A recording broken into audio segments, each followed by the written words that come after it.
Welcome to the Amazon Legends podcast, where we have real stories about making it big on Amazon. Our guests are CEOs of large companies and entrepreneurs who became powerful sellers, also experts specializing in helping sellers, and both former and current Amazon employees who will give us an insight from behind the scenes. Here's your host, Nick Urison. Welcome to another episode of Amazon Legends. My guest today has built a billion-dollar brand with Proactive, the skincare company, with $2 billion in sales in 1,500 retail locations. Collaborated with Damon John on Shark Tank, and currently she's the founder and CEO of International Retail Group. So everybody, meet my guest, Linda Johansen-James. Welcome to the show, Linda. Well, thank you, Nick. It's nice to be here. Well, it's such an honor to have you, and our listeners are always working on innovative ways of building brands with focus on Amazon. You're not an Amazon person, so I'll say that right off the bat. But what you bring to the table is the essence of building brand. So you provide something for every business who's looking to build a brand, consumer brand, that is. You offer something. What is that? Well, it's not just one thing, it's many things. We actually provide them a playbook to be successful in brick and mortar retail. Wow. So playbook is really the recipe for success, right? Because it comes with all kinds of things. So tell me, first of all, tell me about what's in this playbook. And I want to really understand. You know, one of the things that I believe is really essential to being successful when you're a retailer is recruiting, hiring, and training. And I really feel like we hired and trained over 52,000 employees when my husband and I owned and operated the retail locations for Proactive. We were the only distributor worldwide that Guthy-Ranker had for the Proactive brand, and we were very, very blessed to represent that brand. And the locations that we had in 4 countries and in every state in the US, all the employees work for us. And here's what I can tell you, Nick, and you know, I'm not an overly emotional person, but when I talk about the people who worked with us, we had managers, Nick, who stayed with us for 17 years. Wow. 17 years who worked. Now imagine this, Nick, who worked a cart in the middle of a shopping mall for 17 years. Now, you know how annoying those people can be, right? So I'm not, our people were not. We were the first ones to implement a uniform, to implement policies and procedures, to have our own POS system, and I could go on and on. But here's the deal. We trained them to be retailers, and so they worked a cart selling Proactive for 17 years. And so for me, what's most valuable in our playbook and what we teach our brands to do is to hire and train and oversee the right people to represent their brand. So wait a minute. This is now it translates into so many things, but I've never really heard it put this way, because usually people talk about hiring for culture. This is the new thing. So usually you have employees. This is the old way. You know, you have a company that does certain things, and then you have to hire people in order to do the work. So you go out, and then you have a job description, you hire employees, and then employees come and go, you promote the good ones, whatever, and they all have jobs, not careers, jobs, right? So there's a difference. So then comes the somewhat 21st century or end of 20th century, this new concept of company culture starts to show its face. So now hiring goes from hiring to fill certain jobs to hiring for culture, and then allowing people to perform in that culture. So I've been through all these, if you like, movements, but I've never really heard hiring to represent a brand. Because if you think about it, anybody, any employee could really represent a brand, right? So it doesn't have to be a Well, it depends.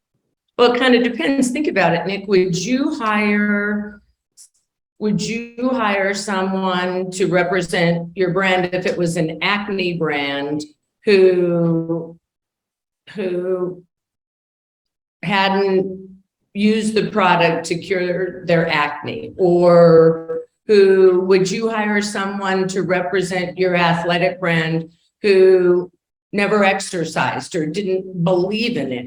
So when you're trying to build your brand, and we've represented brands like Revlon and Hess and Daymond John and all of these brands that we've helped to launch into brick and mortar retail, Barbell, apparel. I mean, would you want someone, if you're trusting someone like me to oversee and manage your company for you in brick and mortar, wouldn't you want to be assured that the people that were working to represent your brand really believed in it? Absolutely. And so that's what we do. Now we do other pieces of the retail puzzle too. We do the real estate part, we do the merchandising part, we do the store design, we do all of that. But to me, all of that is secondary. If you don't hire and train and oversee people. Now, I just had to close the store, and I'm going to give you an example. I just had to close the store last week in between when you and I spoke. And these people who worked for us, they stayed right until the very end. They helped me load the truck. They helped me take down. They didn't go and find, well, they were looking for another job, but they stayed with me right till the end. And on the last day at 4 o'clock in the morning, when we finally got done, they said to me, you know what, Linda, thank you. Thank you for the opportunity to work for such an incredible brand and an incredible company like you. Now, how many times do you hear that? Yeah, Not I mean, a lot. they that's it for them. They're not going to do anything anymore with you, but they are doing it because they want to. So, you know, I mean, this is the most valuable thing, frankly. In fact, a while ago, I heard that companies who put premium on culture outperform their competition in terms of their profits, their top line. Yeah. It's a public company, their stock price, everything. I mean, there is no comparison. There is no comparison. So culture is key. And then somebody asked me, what is the definition of culture? Yeah. And I What did you didn't know. say? I didn't know. You want to hear my answer? Yeah, I do. This is not mine. I didn't coin this, but I heard somewhere, I don't remember where, I thought this is it. Culture in a company is defined by the very fact that employees don't do the work because they have to. They do it because they want to. Yeah. That's culture. So, I mean, that's what you're building. So tell me about how you bring about that kind of an environment. Well, I think it starts, here's the deal. It doesn't, people and companies always talk about that it starts out on the manufacturing floor. I love that. And Jack Welch, I love you. Thank you for coining that phrase, because he was the one who really coined that you have to walk the manufacturing floor. You have to understand what your people do, and you can't be above doing what they do. Like I was spackling the walls last week with them. I was packing the clothes. I was out selling. So here's the deal. I know their job so that when I go out in the field, they don't think, she's just here double checking on us, right? So it starts at the top. People say it starts out in the field. It doesn't. It starts with the CEO. It starts with the chairman. You have to lead by example. And if you're not, then your people aren't going to follow you. When a company changes their culture and they don't put their people first. So here's the deal. If you take care of your employees, they'll take care of the customers. So don't put the customer first, put the people first, because they're the ones taking care of your customers. Sure.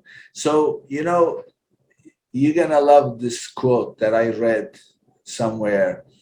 I'm going to write it down. CEO and CFO are having a conversation. And the CFO says to the CEO, he says, you want to invest in our people. You want to send them on these conferences, training programs, workshops, and they're going to really get very good at what they do. What if we make them so good at what they do and then they leave? You know what the CEO says? Good. What if we don't and they stay? I love that story. Nick, I love that story. And I tell my people all the time, I say, you know what? If you get so good that you get offered a job for 10 times the money and I can't pay it, then you know what I'm going to do? I'm going to hug you and I'm going to say, good luck. And I'm going to wish you the best, because that CEO was so right, Nick. And that's why I think, and that's why I think that between the online, the Amazon, the in-store, the whole omni-channel culture has to all be the same. And when it's all the same, then we all win. Then it's not, and I'm going to say this, and because I originally thought when you contacted me, why does he want to talk to me? Because but I've done a lot of thinking since you and I spoke, and and here's what I came up with, that we all can live together in this world that we love, retail, if we all work together to build it, right? And I think that Amazon, our online presence, and our brick and mortar, if we all realize that we all play a part in building it together, then we can all be successful, and the customer is going to keep moving in and out between Amazon and online and in-store. And yeah, exactly. So I want to actually because the way I see this conversation is, you are the authority about building a brand that offers value. At the end of the day, that brand is put in the hands of the consumer. Mm-hmm. So in the traditional way, the consumer would go to retail stores to acquire that brand. But really what they are doing is they are acquiring an experience. So they would go first experience in the store and then say, oh, I want to bring this home, and then continue it. And then that's what was happening. So this is not different because now there is online business and Amazon. Because ultimately, brand has to be built at one end, and it has to end up in the consumer hands on the other. What bridges it is now more diverse. You have not just in-store, but also online experience. But the fundamentals apply. Fundamentals apply. You have to build the brand in a certain way that will appear to have that value. Yeah. So and resonate online with like an Amazon presence. Exactly. Yeah. Amazon is a channel. That's all it is. It's a channel. So now, why am I talking about this? I'm talking about this because you started talking about culture, Mhm. You need to now add a component to that culture, because Mm. the organization has to be online friendly. Mm. So I give you an example. If you build a team and everybody on the team loves their job, loves the company, have absolute commitment to the brand and its vision, but you have a couple of guys. In fact, I'll make it even easier. One person who does not don't know how to use computers. And in fact, I'll make it even more colorful, hates computers, because there are some people like that. Yeah. That person is not online friendly. Right. And he's going to contaminate. So what, are we going to penalize? Well, no, it's just not a good fit. You just don't bring that kind of a person on board. Or you simply say to them, look, I really love the experience you had in life. I love your approach to what we want. You have the same values, but you need to acquire the skills, and you need to change your mindset about computers and internet. Mm-hmm. Because you know what's going to happen. And this is the reason why this needs to be part of the equation. We talked about brand being here, consumer here. Mm-hmm. What bridges it is the experience of getting to know that brand. Well, that's happening online. How is that person going to play a role in that innovative way of providing that experience for the brand before the customer decides to buy it? Mm. I give you an example of it. Today, I had a guest earlier, and you're going to love this. This is an agency. Their client was Campbell Soups. Ah. And Campbell decided to come out with a new V8 drink. And in the old days, and by the way, they decided to do this during the pandemic. So in the old days, that's pre-pandemic, they would simply have in-store tasting experience, give out samples, and then people would say, oh, I like this, so I'll go buy. And in the same store, it would be available. Well, so now stores are closed. There is no retail. How are you going to bring out this new product? You know what they did? What? Mind-blowing. They arranged with Amazon, and it comes a few players. So it doesn't matter, but bottom line, people were able to order samples through Alexa by talking. Oh, I love it. They shipped, Linda, 22,000 samples in 20 days by talking to Alexa. That's like incredible, right? Now, this is not the real story. Within 1 month, their social media outreach touched 1 million people. Oh, which is what it's about, right? Talk about creating awareness for a new product. And I assume that that led to like incredible sales for this brand right out of the gate. Yeah, of course. I mean, this is Love it. so now I ask you a question.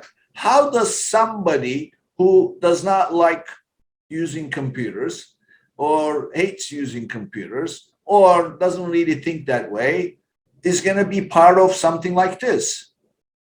It is not. So therefore, Right. you have to have, if you want to call it digital friendliness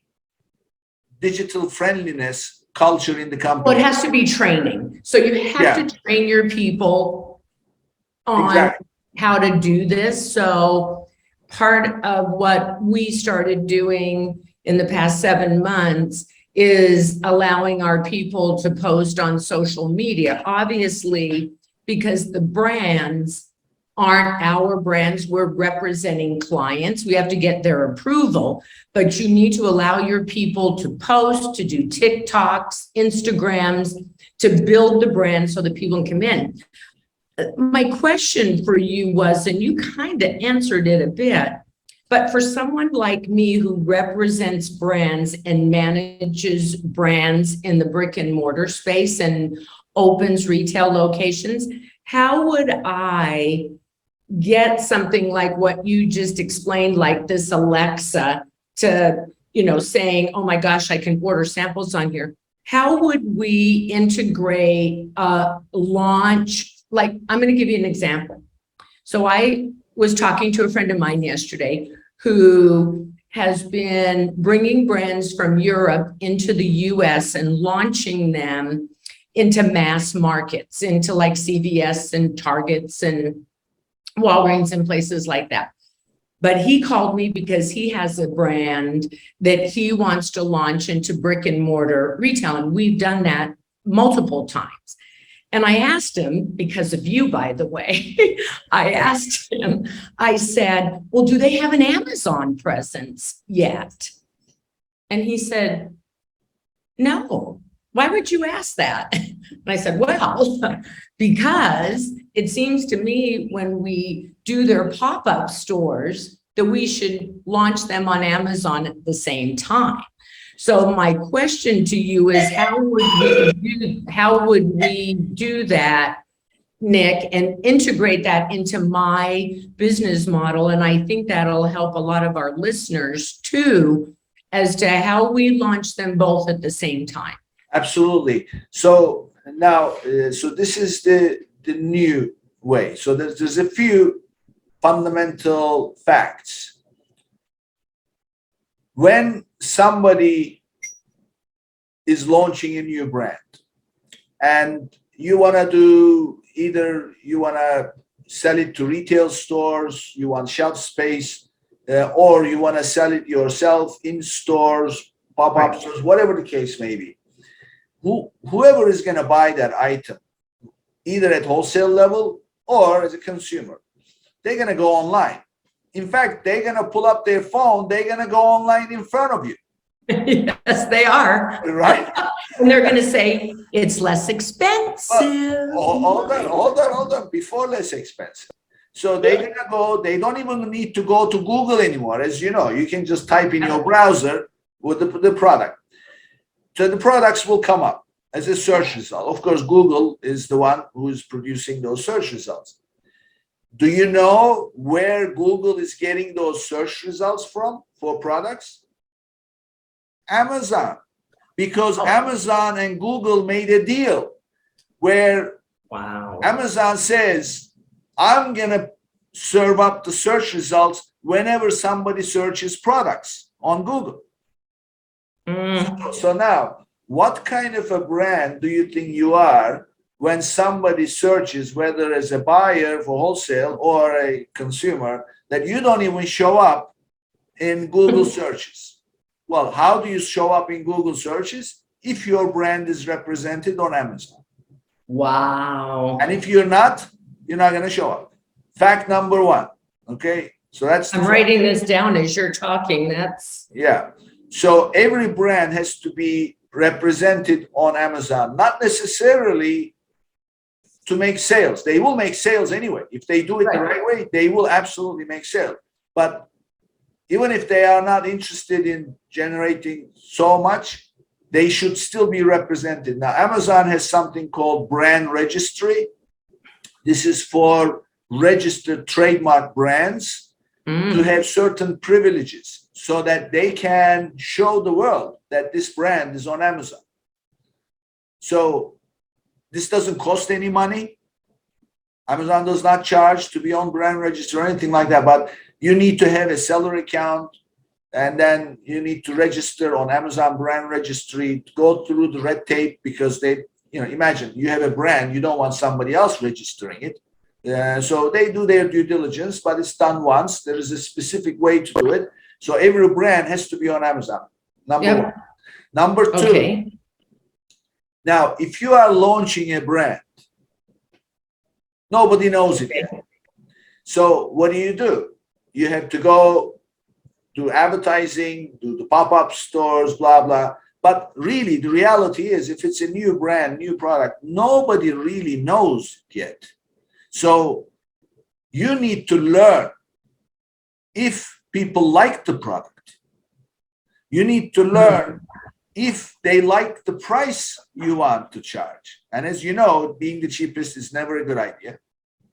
So, as you know, price is key in the success of a product. So you make it too cheap, they don't care. You make it too expensive, they won't buy. So what is the right price? What is it that people like about the product? So you can learn. So how are you going to learn it? Well, you hold focus groups. You do this, you do that. Well, I love that. Yep. Okay. I agree. So think about doing all that. Now, by the way, how much time does that take to do all that? It's still limited information. Sure. Instead, what you do is you go on Amazon, you create your listings, if you know how to do it the right way, and then you launch a campaign, fairly limited. We're talking a few $1,000s. That's all you spend. You run a campaign. Brand new brand, an item, and people will start leaving feedback. What better way to have a focus group where you are making a sale, learning about your product, testing your price, while establishing your presence in Google searches for your brand? Is there a better way to do this? No, it sounds perfect. I mean, it sounds like it's the perfect way. Yeah, why would you? So whenever people, and I actually have, because I wasn't born in the United States, I'm an immigrant. So I have connections, and they want to come here. So you know what? And they, of course, they're all manufacturers. Their minimum investment is 15 million, 20 million. So they say, okay, we want to supply the stores, we want to put it on the shelf, and then we want to have, but we don't know how the American public will take it. So we want to have focus groups. I say, guys, stop talking. That's 20th century. Right now, get on Amazon, get on brand registry, run a limited campaign to gain customer experience, get the feedback. Now, from that point on, when you now listen to this, when you go sit in front of a buyer to cut a wholesale deal, right in front of the buyer, you ask the buyer, go search it. Take a look what our product does. Now, would you like to stock that in your store? What do you think they're gonna do when they see these, top-rated products doing sales? Because these days you can tell how many units an item is selling right away. There are some tools. They all have those tools. They can easily pull up and see how many you're selling. So that's the right way to launch a brand in 21st century. So listen, obviously coming from the brick and mortar side, I think launching it that way for someone who's interested in a store-in-store concept like that manufacturers that has one product. I think for someone who wants to open a full brick and mortar store that has multiple products, I think to launch on there and test a pop-up store to do something like that makes perfect sense. Now, let me ask you this. It's fascinating to me. I don't know if you know who Paco Underhill is, but he wrote a book that I keep on my desk about why people buy. And, it's a whole thick book that talks about, as consumers, why we buy. And it all, I think, it boils down to the ease of buying. And obviously, if I want to wear something tonight, walking into the store makes perfect sense, and I can walk away with it in hand. What Amazon has done that really has a lot of retailers scared is that ease of buying. They've made it very simple for someone like me now who doesn't traditionally shop online because I'm a retailer, right? I don't shop online, but they've made it easy for me to do so because now I can go to a locker and pick it up. I can have it delivered today, right? So how do we make it? And this to me, Nick, is like the holy grail for us, for you and me, is to figure out how do we make it so that the retailers aren't afraid of Amazon, and it's a partnership. Sure, it's not an Amazon situation only, but everything comes down to mindset. So let me give you the model that works. So go back 15, 20 years. We're talking. I'm not that old. Beginning of 2000s. Amazon is just starting. They never made money until a few years ago anyway. But they're growing and changing consumer behavior. So, but ultimately what they did, they became a fulfillment operation. Yes. Yeah. That's what they did. In fact, Jeff Bezos figured that out early on in a painful manner. Because once Amazon at the beginning started selling books and everything, a few years go by and he declared that we're not going to make profit, we're going to grow. And then the growth was getting into multiple categories. He suddenly realized we have to have distribution centers all over the country. So this is a distribution operation. Just like the story of McDonald's, this is not about selling burgers. This is a real estate business. So Jeff Bezos realized that this is not a retail operation. This is a fulfillment operation. So we have to have fulfillment centers. So they started building the fulfillment operation all over the country. So everything is going fine. They are expanding and they're getting better and better at fulfilling orders. So then that became the norm. In the meantime, retail is caught with their pants down. Yeah. What do we do? But some of those retailers figured it out. And you know what the formula is? And today Walmart is implementing that. The formula is, what is a distribution center or fulfillment center? Fulfillment center is a place where you have your inventory. You know exactly what's in stock. And when an order comes in, you know which shelf to go, which bin to go, pick it, pack it, and ship it. That's what the fulfillment operation is. Mm-hmm. And retailers said, wait a minute. We don't have a warehouse, but we have to treat the store like a warehouse. So whatever is on the shelf should be available for online purchasing.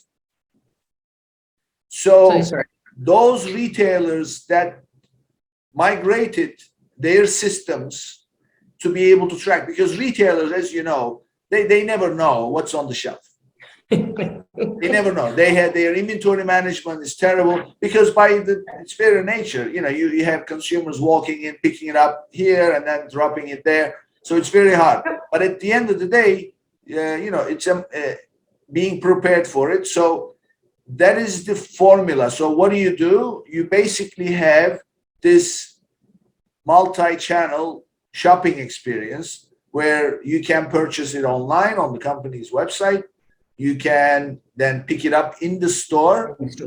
Yep. Love that. And then you can buy it online, return it to the store. You can buy it on Amazon, return it to the store, buy it on Amazon, and then pick it up at the location of your choice, whatever. Of course, in that case, you have to select the fulfillment by merchant model, not fulfillment by Amazon model. But nevertheless, who cares? If I can buy it on Amazon and then go pick it up, in my local store, that's okay. Right. I don't have to wait for shipping. So that is the right way to combine. And the good news, and actually Martha Stewart does that very well, and that is to basically incentivize one channel, or I should say one arm of that operation drives business to the other arm. So you buy online, you drive them to the store. When you buy, Right. when you pick it up in the store, you give them incentive to go back to the website and place a repeat order. So it just goes around, and that way you can manage. And in the meantime, social media supports the whole operation, and it becomes a massive operation. But it comes down to using each store as a fulfillment center. I absolutely agree with that. Well, and it all goes back to, I mean, we've kind of gone around the world in what we've talked about, but it all still goes back to the ease of buying for the customer. What makes it easy for the consumer to buy your product? And the other thing is, where do you get the most value, Mr. Retailer, Mr. Online? What's the lifetime value of your customer? Are you tracking how your consumer buys and how many times they come back or why they don't come back, right? And you, my friend, are into analytics and tracking that, right? Yeah. But how many consumers, I dare you, and I've said this now for like 10 years, but nobody can answer me the question, is why when I buy, and I'm not going to name the retailer, but I used to spend, I can't tell you how much money at this retailer, and I stopped going there for a multitude of reasons, but the main reason was a lack of customer service. Their customer service is terrible now. But why is it that I get emails about the men's yearly sale? I don't care about the men's yearly sale. What I care about is what I buy. And Nick, when was the last time you actually got an email from a retailer that said, Nick, because you bought this, we have this to go with it? When was the last time you got one like that? I mean, they don't, Linda, this is what I see. First of all, unfortunately, and this goes back to the culture conversation we had. Yes. Yeah, retailers, unfortunately, are the kind of place where the workforce is not necessarily yet in the technology using group of people. So as a result, what happens? Now, in this day and age, the most valuable commodity is information, right? Yes. So information, if you know something about someone, that gives you power. So if you know something about your customers, that gives you power. So now the information has to be collected and then stored, right, and then used. Most companies, I'm talking retail companies, don't know how to organize their data. No, I know. So that's the reason why you're not getting those things. So that's first challenge. The second challenge is they don't know how to turn it into actionable data. Right. So, okay, I have so many customers, and then so many women, so many men. Okay, what are you going to do with it? They don't know. And that amazes me, because when my husband and I had our previous company, we had 1.2 million names in our database. Now, listen to me. We weren't, and this is going back to 2000 when we started collecting names and emails. I mean, in the beginning, it was a handwritten note, right?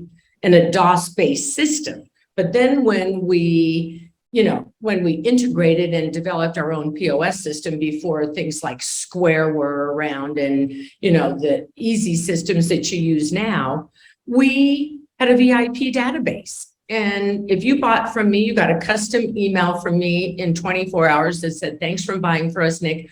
We appreciate your business. Here's our phone number. Please call us. And we had 1,500 locations. And by the way, 900 of those, so 500 were staffed, 900 were automated retail locations. And we sent out emails to those customers too. And 70% of our customers were returning, Nick, because of these emails that we send out. I mean, emails, but I don't even get them today. And I think in today's market, why don't I get a text from all the retailers I shop from that says, hey, Linda, because you bought this blue dress, we've got a pair of shoes to match, or why aren't we really maximizing our data that we're collecting instead of just leaving it sitting there or sending out generic? I believe that if we as retailers did that, our top and bottom line would be just, it would be. The reality is, as you know, being in retail business, retail is in transformation, and nobody really knows what retail is going to look like. So those who are caught like deer in headlights, they're just not doing anything. And unfortunately, there are a lot of them.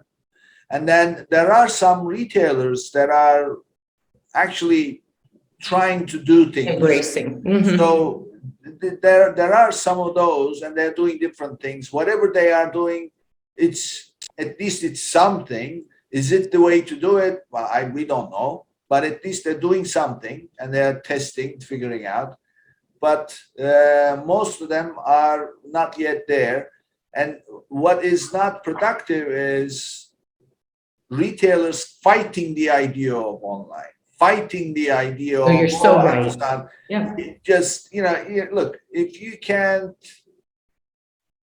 as they say, just join them.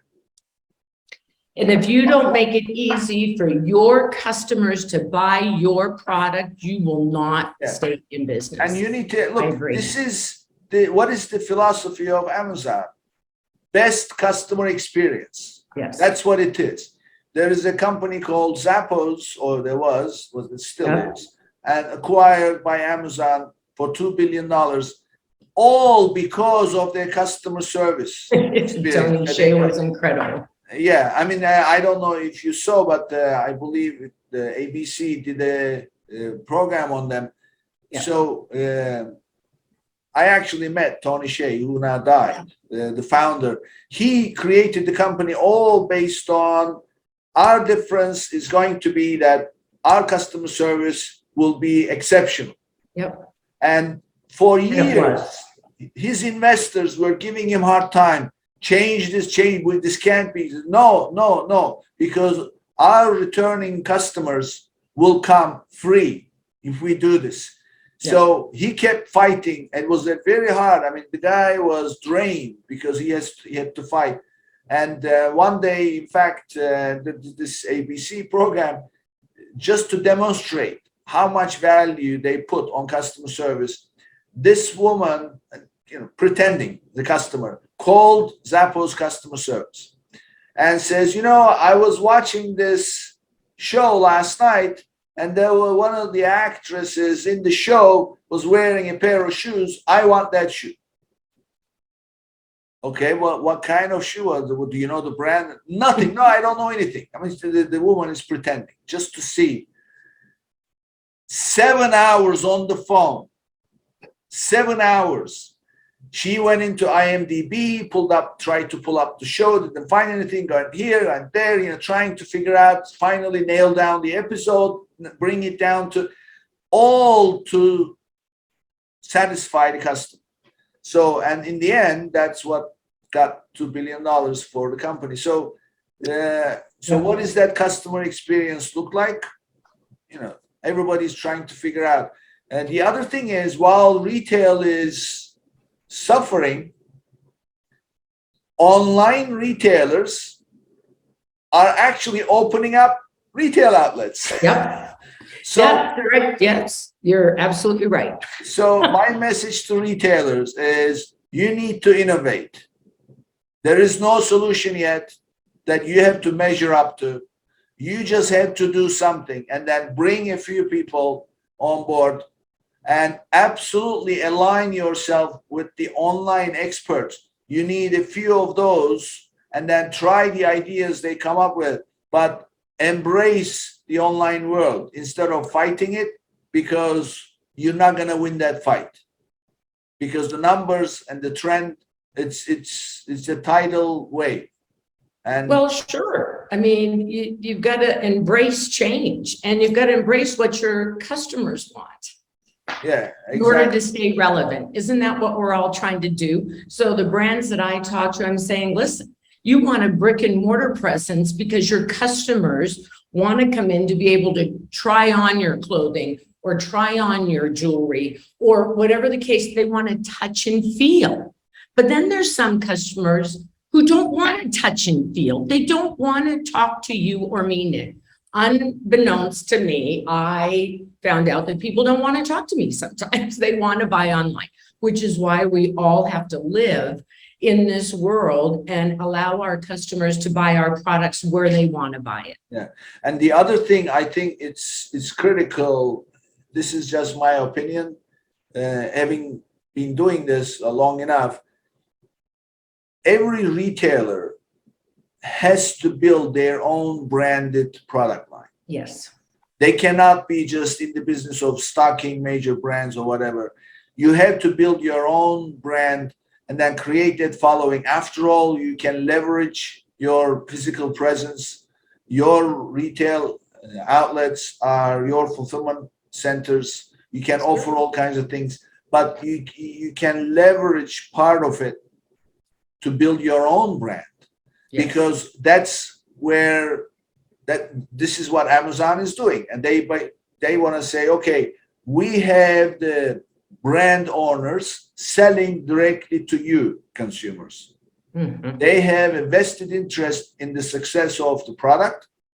And you know that you are tapping straight into the source, which will get you the most competitive price. And in the meantime, leave the logistics to us. We'll take care of it. That is the Amazon model. So in that kind of an ecosystem, if you just position yourself to just sell somebody else's product, it's not going to last too long. I agree. Build your own brand and build it leveraging your advantages, build it on Amazon. Yeah, there is no more just offline retail. You have to look at the whole thing and then come up with some kind of an online component. You can, by the way, you can decide these products we are only going to sell inside the store. Yeah. These ones we are only going to sell online. Online, yep. And so, these ones we're going to sell on Amazon. And these, I agree with you. I do have a question. Is there ever going to be a time where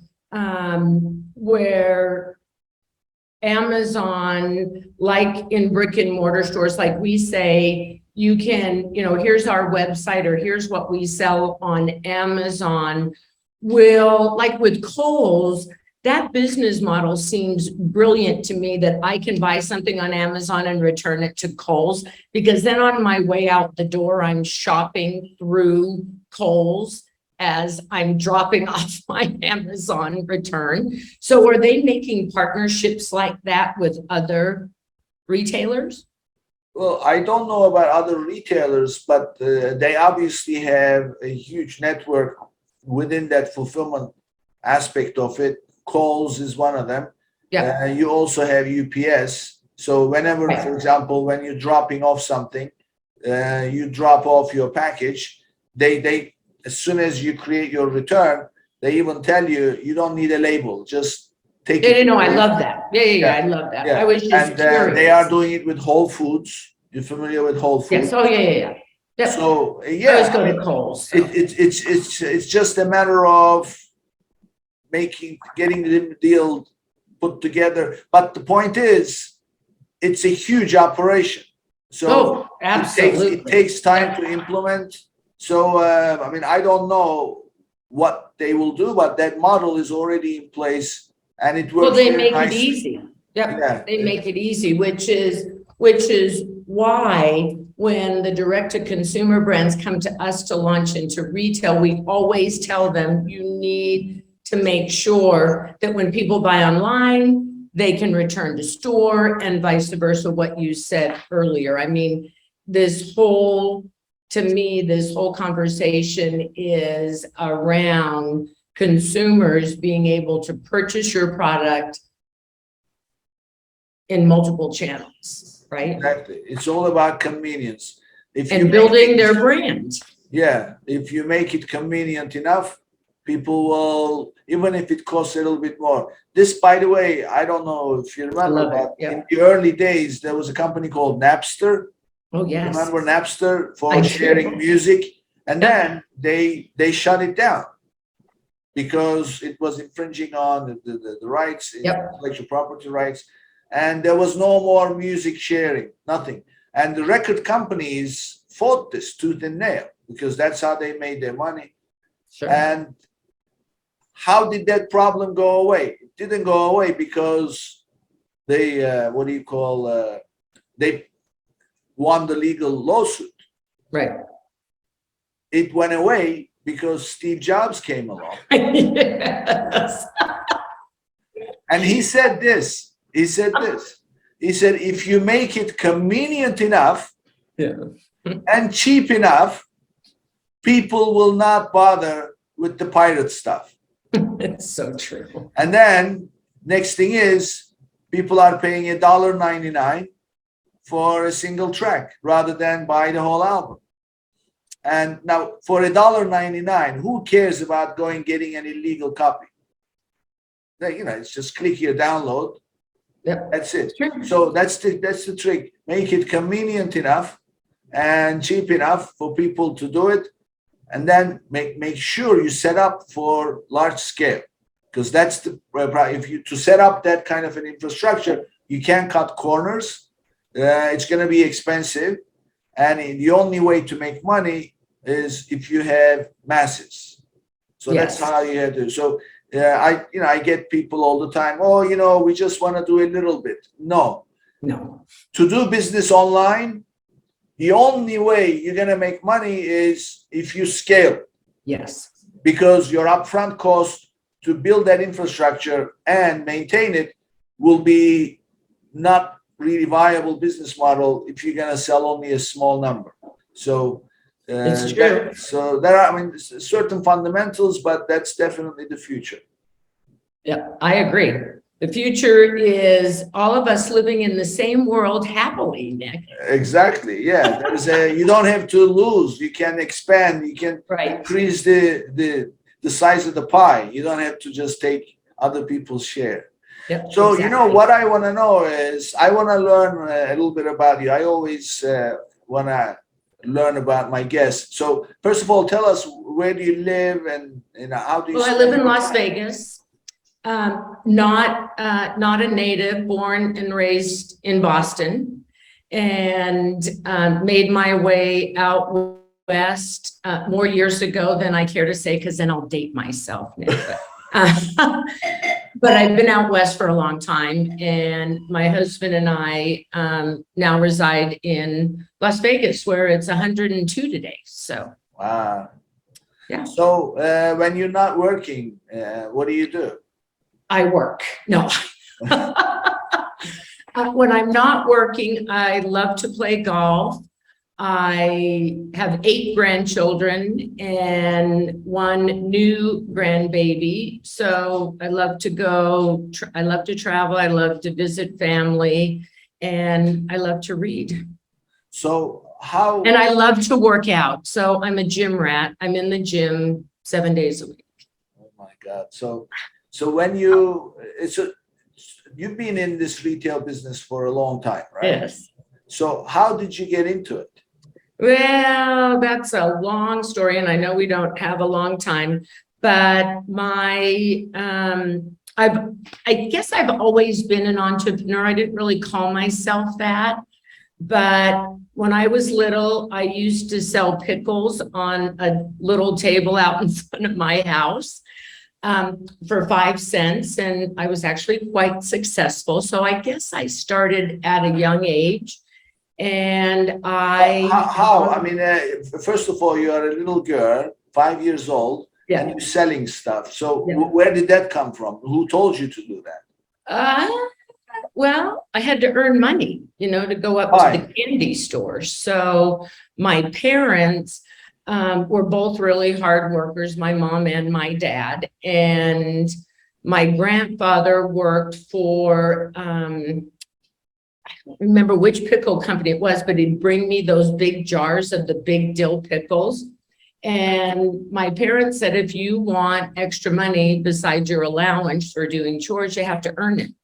So I don't know, I guess I just sold the pickles for 5 cents. Everybody liked them. And But you could have done anything else, well, I didn't like to really do chores around the house. So selling always came natural for me. I love people. I love to talk to people. So I guess selling was easy for me. So I sold pickles, then I sold sugar daddies and sold all kinds. So I've always been working. My parents, taught us a strong work ethic. So I've been working forever and usually always waitressing or in sales. And I got in retail because of my husband. I met him and he owned and operated these carts in the common area of shopping malls 25 years ago.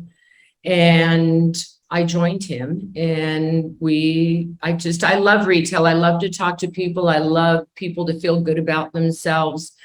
And I love to make a difference in people's lives. And I feel like by what I do, I make a difference. So, I mean, you really have been in retail since you were 5 at the end of the day. So that's a long career. And it all came from. And I'm only 25, so. Well, I mean, you don't look 25, maybe 22 a little bit. 23. But the origin of it is obviously part of it. What I'm hearing was your personality. You like talking, you like people interaction, and also your parents really said, whatever you want, this is all we're gonna do for you. The rest you go get it yourself.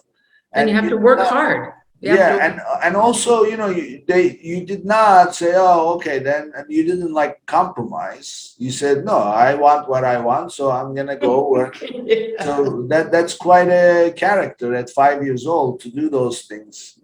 So well, I think my parents were honest, hardworking, middle class people, and they always instilled in us kids, to work hard for what you want, and you can achieve anything in life. And so that's what I like to instill in the people that work with me. I don't like to say they work for me, they work with me, and I like to instill that same work ethic in them.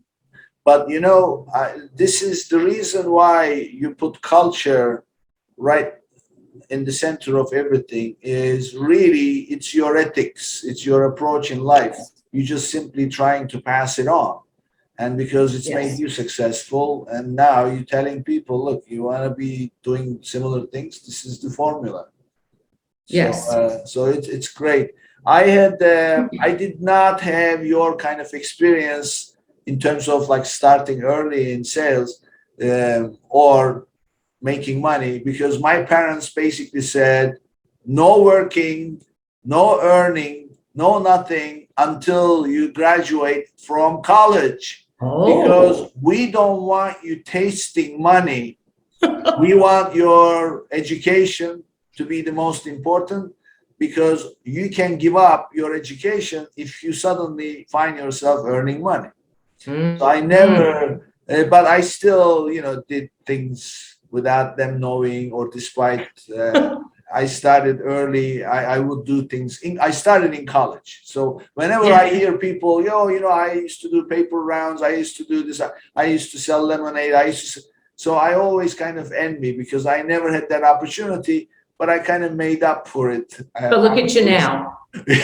But look at you now, Nick. Seriously, I mean, it all depends. I think that drive, which is what you have, and what I feel like I have, that drive comes from within you. You can't teach that. I tell people all the time, you can't teach people to be ethical and to be moral.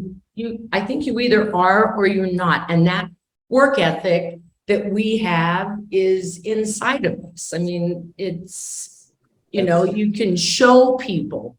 Work ethic is a little bit, you can show people, but you have that drive inside, right? Yeah. It has to be there. So Yeah. that's a great way to end. So tell us, how can people reach you and how can they connect with you? Well, people can reach me. I'm really active on social media, but the easiest way to get a hold of me is through our company website, which is www.irg-retail.com. And that's how they can get a hold of us. Those emails go directly to me. And I'm also really active on LinkedIn. So it's Linda Johansen-James. Great. Thank you very much. All this will be on our website and also on YouTube. So, and people have also heard it. And this is great. I mean, our discussion is usually about Amazon, but this is the driver. Everything we talked about is the driver. Plus, it's the world. That's where the world is going, retail business. So this was, I'm sure our listeners will find it very useful. Thank you very much, Linda. It was a real pleasure, Nick. Thank you very much for having me. Same here. And this brings us to the end of another episode. I'll see you on the next one.